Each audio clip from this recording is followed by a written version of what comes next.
Hey guys, and welcome back to this channel. In this video, I'll be kind of explaining to you guys what the Idol Chipmunk does in Grow a Garden. Basically, you obtain it from the Nutty Chest.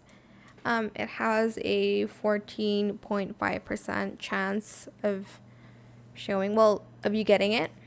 So its passive trait is that every 11 minutes, it performs a song for almost 9 seconds, approximately. And all other pets in the garden restores their hunger 1.48% per second. So yeah, it's super, it's kind of cute actually, how the chipmunk is dressed. But yeah, I'm just going to place it in my garden and just see what happens. But yeah, that's it for this video. I hope it was helpful for you guys. Don't forget to like, comment, share, and also subscribe to this channel if you haven't done that already. If you have any more questions about this video, just leave it in the comment section down below. I'll try my best to answer them all for you guys.